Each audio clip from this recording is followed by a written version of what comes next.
Crime against women की class में आपका स्वागत है। Sexual harassment of working women at work place act 2013 का फर्स्ट लेक्चर हमने इसके फर्स्ट पार्ट में देखा। इसका बाकी बचा हुआ कोर्स हम इसके लेक्चर में देखेंगे कि इसमें हमने फर्स्ट में इसकी समिति का गठन, इंटरनल कंप्लेंट कमेटी के गठन के बारे में पढ़ा और लोकल कंप्लेंट कमेटी के गठन के बारे में पढ़ा और उसके अधिकार, उसके कर्तव्य और गठन, इन सब के बारे में हमने फर्स्ट लेक्चर में पढ़ा। सेकंड लेक्चर में हम सेक्शन 9 से लेना शुरू करेंगे। सेक्शन 9 जो कि बताता है कि किस तरीके से पीड़ित महिला जो है, एग्रीव्ड जो वुमन है, वो परिवाद ला सकती है किसके सामने, जो अपनी लोकल कंप्लेंट कमेटी है या जो इंटरनल कंप्लेंट कमेटी है, जिसके भी अंतर्गत वो आती है, तो उसमें कंप्लेंट कैसे ला सकती है, इसके बारे में है।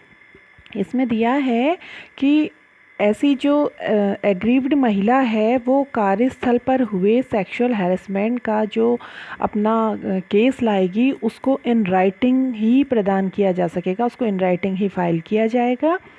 और इसको करने के लिए उसको जो टाइम पीरियड दिया गया है कि उसके साथ जब हैरेसमेंट हुआ है उसके 3 महीने की अवधि के अंदर ही इसको फाइल कर सकती है। और अगर ये क्राइम उसके साथ बार बार हुआ है तो ऐसी पुनरावृत्ति होने पर जो अंतिम बार उसके साथ घटना हुई है उसके 3 महीने के अंदर वो इस केस को फाइल कर सकती है, किसमें, लोकल चाहे इंटरनल कंप्लेंट कमेटी में। इसमें सेक्शन 9 क्लॉज 1 में ये ऐसा दिया गया है। लेकिन कई बार ऐसा होता है कि महिला के साथ क्राइम तो हो गया है लेकिन वो उसको लाने में अक्षम है, उसको नहीं इस तरीके से सक्षम है कि वाद ला सके। तो ऐसे में जो परिवार समिति के अध्यक्ष है या सदस्य जो भी है वो उस महिला को हर संभव मदद प्रदान करेगा कि वो 3 महीने की अंतर्गत इस वाद को प्रस्तुत कर सके। लेकिन कई बार ऐसा होता है कि ऐसी कंडीशन हो जाती है उसकी, मेंटल या फिज़िकल या मे बी डेथ हो गई हो, तो 3 महीने के अंदर ऐसा वाद नहीं ला सकते हैं। तो ऐसे में जो वाद लाएगा, अब वाद कौन लाएगा वो हम नेक्स्ट सेक्शन में पढ़ेंगे। तो जो एग्रीव्ड पर्सन के बिहाफ में या एग्रीव्ड पर्सन जो वाद लाएगी तो उसको कैसे कि एक उसमें अपना जो रीज़न है लिखे, उसमें एप्लीकेशन में डालेगी कि क्या रीज़न ऐसा रहा कि वो 3 महीने के अंदर वाद दायर नहीं कर पाई या इसको कंप्लेंट नहीं कर पाई, कंप्लेंट कमेटी के सामने कंप्लेंट नहीं ला पाई। तो ऐसे जो रीज़न देगी उससे अगर अध्यक्ष और समिति संतुष्ट हो जाती है कि हाँ जो परिस्थितियाँ उसने दी हैं वो ऐसी युक्तियुक्तक हैं या ऐसी परिस्थितियाँ वास्तव में हुई थी जिस कारण वो वाद नहीं ला सकी या कंप्लेंट नहीं कर सकी, तो ऐसी कंडीशन में उसे 3 महीने का एक्सटेंशन मिल जाएगा, यानी आगे के 3 महीने और उसे वाद उस कंप्लेंट को दायर करने के लिए मिल सकेंगे। लेकिन ये जो 3 महीने का एडिशनल टाइम उसे मिल रहा है ये केवल एक बार ही मिलेगा। अगर 3 महीने का बीत गया तो 3 महीने उसे युक्तियुक्त जो रीज़न है वो देने पर 3 महीने का मिल सकता है। नेक्स्ट है इसमें कि कंप्लेंट कौन ला सकता है उसके बिहाफ में, कि अगर वो व्यक्ति बाय चांस मेंटली या फिज़िकली ऐसी स्थिति में है कि वो कंप्लेंट नहीं कर सकती या उसकी मृत्यु कारित हो गई है इस घटना के उपरांत, तो ऐसे में उसके बिहाफ में कोई विधिक प्रतिनिधि है या अन्य कोई ऐसा व्यक्ति जिसको कि नियत किया जाता है वो और या एग्रीड पर्सन, 3 जने ही इस बात को ला सकते हैं। एग्रीड पर्सन लाएंगे या लाएगी या उसका जो प्रतिनिधि होगा या जिसको कि नियुक्त किया जाएगा वो इस बात को ला सकेगी। फिर सेक्शन 11 है कि सेक्शन 10 है परामर्श। इसमें परामर्श किस तरह से उनको निपटारा, इस जो कंप्लेंट आई है उसमें कि इसमें ये सुलह एक ही कंडीशन में हो सकती है कि इसमें सुलह की प्रार्थना कौन करे, महिला द्वारा ही प्रार्थना पत्र दिया गया हो कि वो मामले में सुलह चाहती है और किसी जो भी, लेकिन जो सुलह है इसका ग्राउंड मॉनेटरी नहीं होगा, पैसों के ग्राउंड पर ये सुलह नहीं होगा, किसी और कारणों से अगर वो समझौता चाहती है या कुछ ऐसे बीच में अच्छे लोगों के पड़ जाने से उनके बात का निपटारा हो जाता है, ऐसी कंडीशन में अगर महिला प्रार्थना पत्र देती है और उनके बीच में समझौता हो जाता है, तो इस समझौते की प्रक्रिया को किस तरीके से निपटाया जाएगा कि सेक्शन 10 के अंतर्गत इसमें उसको जो उनके बीच में करार होंगे, जो भी फैक्ट आएंगे कि क्यों वो लोग बीच में समझौता करने के लिए तैयार हैं, वो इन राइटिंग होगा, उसको लेखबद्ध किया जाएगा, उसको आगे के लिए फॉरवर्ड किया जाएगा। अगर वो इंटरनल कमेटी का है तो उसको किसको दिया जाएगा, नियोक्ता के लिए फॉरवर्ड किया जाएगा। और वो लोकल कमेटी का अगर शिकायत है तो ऐसी शिकायत को जिला अधिकारी को फॉरवर्ड किया जाएगा और इसकी एक एक कॉपी एग्रीव्ड पर्सन को भी दी जाएगी और जो प्रतिवादी है उसको भी इसकी एक एक प्रति दी जाएगी। और उसके परिणाम स्वरूप क्या होगा, अगर इनके बीच में समझौता हो जाता है तो इसका जो नेक्स्ट सेक्शन है, सेक्शन 11 जांच प्रक्रिया, तो उसमें फिर इंक्वायरी नहीं होगी। इन दोनों के बीच में अगर समझौता हो जाता है तो फिर आगे जांच नहीं होती है। नेक्स्ट सेक्शन 11 है जांच प्रक्रिया या इंक्वायरी।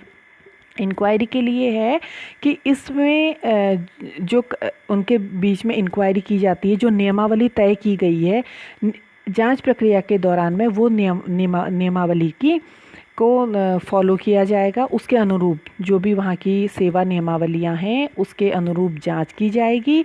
और अगर उसमें जो ऐसा नियत किया गया है कि किस तरीके के आगे उसमें कार्य किए जाएंगे, कि जांच चलने के पीरियड में क्या कंप्लेनेंट को या विपक्षी के साथ किस तरीके का कार्य वो स्टेप्स लिए जाएंगे, तो उस नियमावली को फॉलो करते हुए किया जाएगा। और अगर इसमें जो जांच जब की जाती है तो इसमें अगर वो नियोक्ता के यहाँ कार्य करते हैं तो उस कंडीशन में ये इसको जांच को करके इसको आगे फॉरवर्ड किसको करेंगे, नियोक्ता को करेंगे। और अगर वो घरेलू सेवक है, ऐसे में अगर ये मामला बनता है कि उसके साथ हैरेसमेंट हुआ है एग्रीव्ड महिला के साथ, तो उसको 7 दिन के भीतर ही पुलिस को जो मामला है अग्रेषित कर दिया जाएगा कि ये कंप्लेंट इनकी आई है करके। ऐसी कंडीशन में क्या होगा, डिस्ट्रिक्ट लेवल में जाएगा जब घरेलू हैं। और अगर वो फिर जैसा भी तय किया जाएगा कि अगर वो कर्मचारी होगा तो किसके नियमावली के हिसाब से होगा। फिर जैसा भी उसमें केस बनता होगा, चाहे 509 का या किसी अन्य आईपीसी की धारा में बनता है, तो ऐसे में वो केस पुलिस को फॉरवर्ड कर दिया जाएगा। लेकिन इसको भी जांच को करने के लिए दोनों, अगर वो कर्मचारी हैं तो दोनों पक्षों को सुनवाई का अवसर दिया जाएगा। ऐसा नहीं कि सुनवाई का अवसर दिए बिना उनको आगे फॉरवर्ड कर दिया जाए, उनको सुनवाई का अवसर भी प्रॉपर दिया जाएगा और उसमें अनुतोष प्रदान करने के लिए न्यायालय के लिए आगे फॉरवर्ड किया जाएगा कि इसमें अनुतोष प्रदान किया जाए। और अगर न्यायालय को ये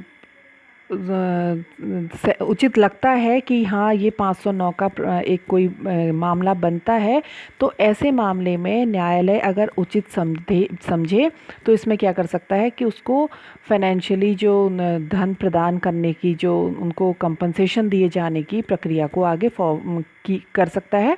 और इसमें अगर ऐसा है कि जो इसमें स्थानीय समितियां हैं, इनको जो शक्तियां हैं, इनको इतनी ही शक्तियां प्राप्त हैं जितनी एक सिविल कोर्ट को प्राप्त होती हैं। वो सिर्फ और इसमें उनको शपथपूर्वक इनके शपथ का परीक्षण करना, उनका दस्तावेज खोजना और कोई अन्य विषय अगर है तो उसको नियत किया जाना। अब अगर इसमें पेंडिंग रह जाती हैं, जांच अगर लंबित रहती है ज़्यादा समय तक के लिए, तो ऐसी अवधि, क्योंकि जांच कितने दिन में, 90 दिन में इनको पूरी करके आगे भेजनी होती है। और 90 दिन में अगर जांच नहीं हो रही और जिस टाइम पीरियड में जांच चल रही है, 90 दिन का टाइम पीरियड तो है इसका जांच का, और इसके अलावा जांच अगर लंबित रहती है तो उसमें पीड़ित पक्षकार अगर इसमें चाहे तो स्थानांतरण अगर चाहती है तो उसका ट्रांसफ़र या विपक्षी का ट्रांसफ़र करना होगा इस जब तक का जांच लंबित रहे। जो एग्रीव्ड वुमन है उसको 3 महीने तक का अवकाश प्रदान किया जाएगा, और ये 3 महीने का जो अवकाश है जो उसकी रेगुलर छुट्टियां हैं उसमें काउंट नहीं होंगी, ये उसे एडिशनल छुट्टियां मिलेंगी जो कि इन उसकी साल भर की छुट्टियों से हट करके होंगी। और अगर कोई अनुतोष के लिए और भी एग्रीव्ड महिला एप्लीकेशन दिए रहती है या प्रार्थना करती है तो उस अनुतोष के लिए उसके आगे के लिए उसको प्रदान करने की व्यवस्था की जाएगी। सेक्शन 13 में ये जो रिपोर्ट भेजने के लिए है, इसमें अगर आंतरिक समिति है या लोकल समिति है वो सेक्शन 9 के संबंध में जब जांच पूरी कर लेती है तो जांच पूरी करने के 10 दिन के अंदर इस रिपोर्ट को प्रस्तुत करेगी और इसकी एक एक कॉपी दोनों पक्षकारों को भी प्रोवाइड करवाएंगे। और इसमें अगर ये निष्कर्ष में पहुंचते हैं कि इसमें मामला नहीं बनता है और ये दोष सिद्ध नहीं होता है व्यक्ति, तो ऐसे में वो आगे के लिए अप्रूवल देगी कि ये जो मामला है इसमें कार्रवाई की कोई आवश्यकता नहीं है। और अगर मामला बनता है तो उसमें उस तरीके का इसमें अपनी अनुशंसा देगी कि मामला बनता है, समिति द्वारा ये किया जाएगा। अगर दोष सिद्ध होता है तो प्रतिवादी की जो उसको कैसे उसके साथ कार्य किया जाएगा कि वो अगर दुर्व्यवहार का, उत्पीड़न का दोषी पाया जाता है तो उसके खिलाफ वही कार्रवाई की जाएगी जो नियमावली की शर्तों में दी गई है। जो ऑफिस की वो है, कार्य की नियमावली बनी हुई है, तो उस नियमावली के हिसाब से उसको उत्पीड़न का दंड दिया जाएगा या उसके साथ वो कार्य किया जाएगा, कार्रवाई की जाएगी। और अगर कोई ऐसी नियमावली नहीं बनी है तो जैसा फिर समिति डिसाइड करेगी वैसा उसके साथ उसकी कार्रवाई की जाएगी। और सेकंड इसमें कि उसको अगर वो वहाँ का एम्प्लॉय है या मजदूरी पर है तो उसमें उसकी सैलरी का एक हिस्सा कट करके दिया जाएगा उस महिला को, जो कि अनुतोष के तौर पे दिया जाता है, या उसकी वेतन से या मजदूरी से या जो भी उसके देयक होते हैं उसमें से कटौती करके उस महिला को या महिला के क्या है जो विधिक प्राधिकारी हैं जो उसके विरुद्ध उसके बिहाफ में केस लेकर के आए हैं तो उनको वो अनुतोष प्रदान किया जाएगा। और अगर कई बार ऐसा होता है कि अनुतोष कट तो कर लिया लेकिन लेने के लिए नहीं तैयार होते हैं, तो ऐसे में वो जो लिया हुआ बकाया है उसे भू राजस्व की तरह वसूल किया जाएगा और उसे भू राजस्व की तरह बकाये की भांति लिया जाएगा। अब इसमें नेक्स्ट है कि अगर वो मिथ्या या दुराशय से साक्ष्य प्रस्तुत करते हैं या दंड ये परिवाद जो शिकायत आई है वो भी दुराशय की है या साक्ष्य दुराशयपूर्ण है, तो ऐसे में अगर ये समिति को लगता है कि ये जो शिकायत आई है वो दुराशय से आई है, किसी ऐसे प्रतिवादी के विरुद्ध कोई षड्यंत्र के तहत आई है, तो इसमें अगर सत्यता नहीं पाई जाती है तो इसमें इसके विरुद्ध कार्रवाई की जाएगी। और यदि साक्ष्य भी ऐसे दुराशय पूर्व दिए गए हैं तो उनके विरुद्ध भी कार्रवाई की जाएगी। कार्रवाई का तरीका वही होगा कि जो नियमावली में दिया गया है या तो उसके अनुसार, अगर नियमावली नहीं तैयार की है, नियमावली नहीं है, तो जैसा भी समिति नियत करे उस हिसाब से उनके विरुद्ध कार्रवाई की जाएगी। नेक्स्ट है सेक्शन 15। सेक्शन 15 में अगर पीड़ित महिला को अनुतोष प्रदान किया जाता है और उसका निर्धारण किस तरीके से किया जाएगा, उसका निर्धारण करने में जो लोकल और इंटरनल कमेटी है उन दोनों में से जो भी है वो महिला की किस चीज़ को देख करके अनुतोष निर्धारित करेंगी। उसको जो मानसिक यंत्रणा दी गई है, उसको जो फिज़िकली या मेंटली जो भी उसके या इमोशनली जो उसके अंदर उथल पुथल हुई है उसके लिए उसको अनुतोष प्रदान किया जाएगा। सेकंड, अगर उसने जो फिज़िकल और मेंटल जो उसको पीड़ा हुई है उसके लिए उसने कोई उपचार करवाया है, ट्रीटमेंट कराया है और उसमें धन खर्च किया है, उसके लिए उसे क्षतिपूर्ति दी जाएगी। और ऐसे हैरेसमेंट से उसके फ्यूचर डिस्ट्रॉय हुआ है, उसका फ्यूचर अफेक्टेड हुआ है, उसका भविष्य खराब हुआ है, तो उसके लिए उसको क्या दिया जाएगा, ये जो धन रूपी अनुतोष दिया जाएगा या उसको क्षतिपूर्ति दी जाएगी। और ये क्षतिपूर्ति जो है या तो उसे एकमुश्त दे दी जाएगी और या उसे किश्तों में भुगतान करने के लिए दिया जाएगा। इस पर भी प्रतिवादी की इनकम और उसकी आर्थिक स्थिति को ध्यान में रखते हुए ही डिसाइड किया जाएगा।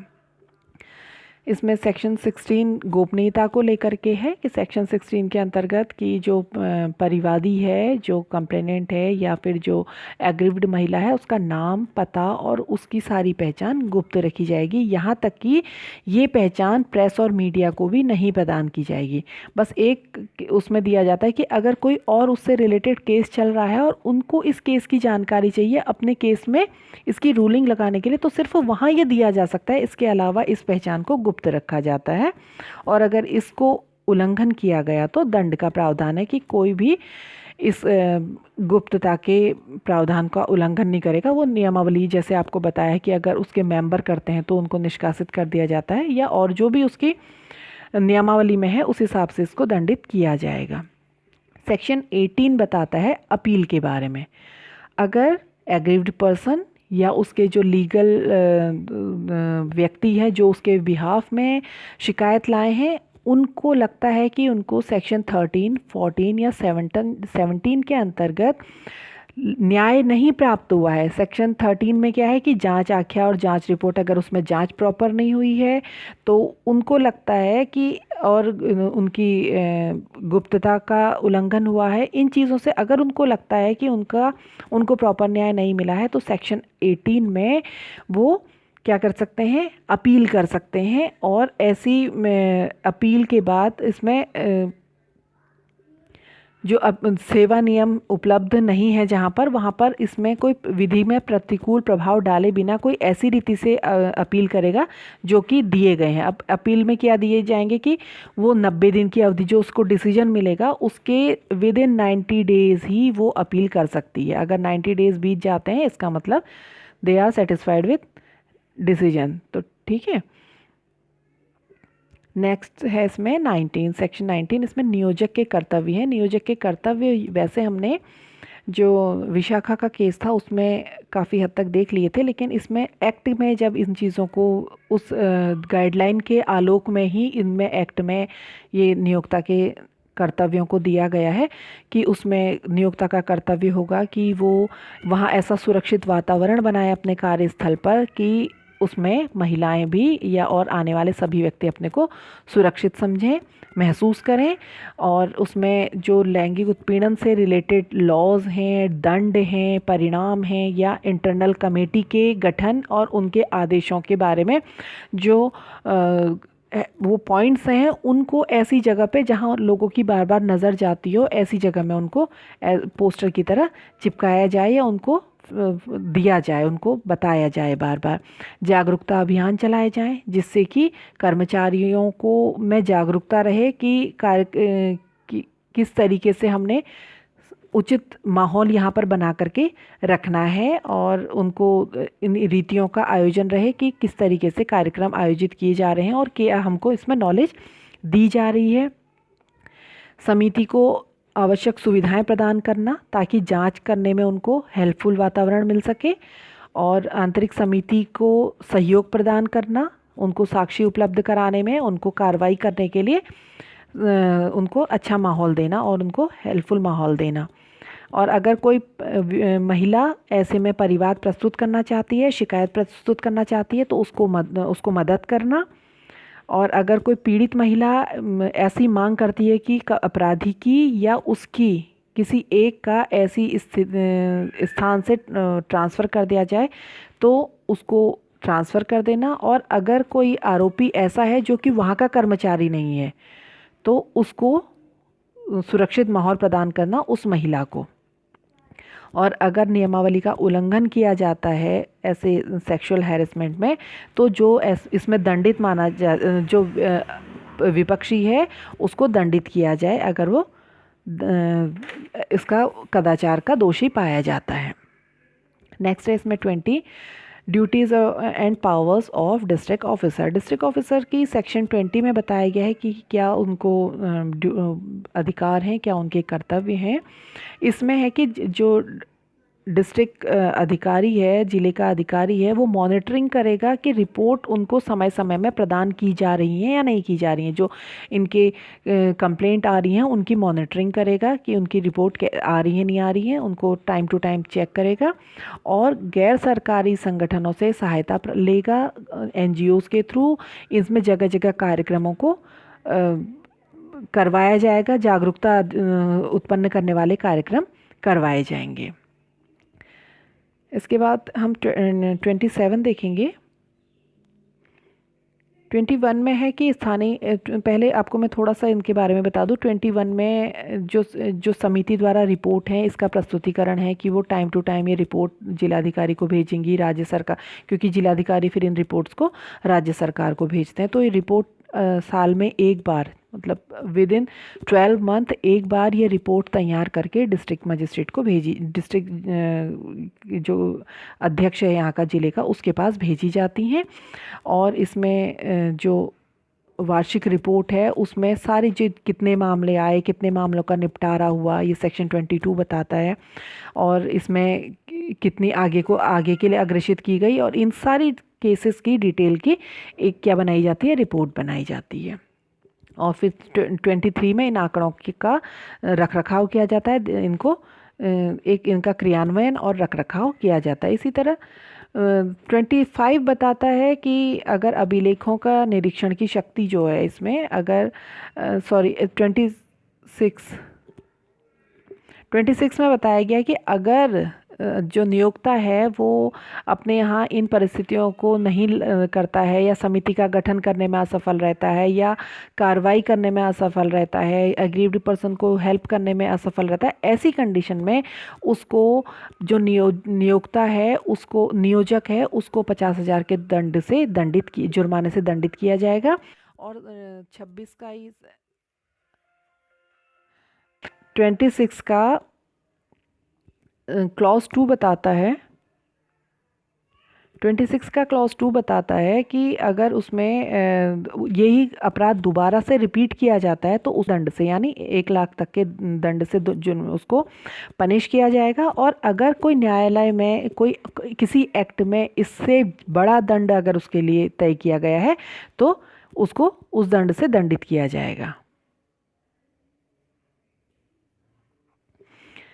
नेक्स्ट है इसमें सेक्शन 27 में न्यायालय द्वारा अपराध को संज्ञान में लेना। अब आज ये आप जानते हैं कि चाहे इसमें न्यायालय में अब कौन इसको लेकर के आएगा, या एग्रीव्ड महिला लेकर के आएगी, या आंतरिक समिति इसको लेकर के आएगी, या लोकल कंप्लेंट कमेटी इस शिकायत को लेकर के आएगी, या लोकल कंप्लेंट कमेटी द्वारा अगर कोई व्यक्ति प्राधिकृत किया गया है जो कि महिला, एग्रीव्ड महिला के बिहाफ में कंप्लेंट लाए, तो ऐसे में इनके द्वारा लाया गया, जब तक इनमें से कोई वाद ना लाए तो न्यायालय के संज्ञान में तब तक का शिकायत नहीं आएगी।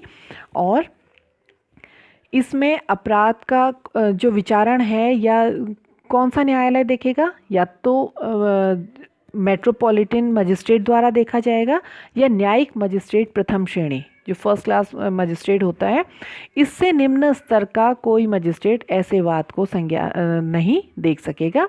और ये अपराध जो है असंज्ञेय प्रवृत्ति का होगा, और इसमें इसका विचारण जो होगा या मेट्रोपॉलिटन मजिस्ट्रेट या प्रथम श्रेणी मजिस्ट्रेट के न्यायालय में किया जाएगा। सेक्शन 29 बताता है कि सरकार की नियम बनाने की शक्ति। सरकार की नियम बनाने की शक्ति क्या है इसमें, कि सरकार की नियम बनाने की शक्ति में इसमें यूँ तो एक्ट बन करके आ गया है, तो सरकार इसमें कौन से नियम बनाएगी, जो इसके अंतर नियम हैं, जैसे कि कितनी फीस दी जाएगी किनको, जो कि समिति के ऐसे मेंबर हैं जो जो कि किसमें है, या तो एक तो क्या था कि वो तहसील वगैरह से जो मेंबर आते हैं उनको छोड़ करके, और जो जिलाधिकारी लेवल के होते हैं उनको छोड़ करके बाकी जो NGO के थ्रू सामाजिक कार्यकर्ता या लीगल नॉलेज वाले जो एडिशनल मेंबर इसमें कार्रवाई के लिए चुने जाते हैं, उनको किस तरीके से फीस प्रदान की जाएगी, और उनको कार्रवाई के लिए आयोजन करने के लिए उनको किस तरीके से उनको बुलाया जाएगा, उनके नामों का जो उनको नामांकन करा के उनकी कार्रवाई में दोषी पाए लोगों के विरुद्ध जो कार्रवाई होगी, अनुशासनात्मक कार्रवाई होगी, उसके लिए नियम बनाने का है। भत्तों के लिए नियम बनाने का अधिकार है, शक्ति है राज्य सरकार के पास।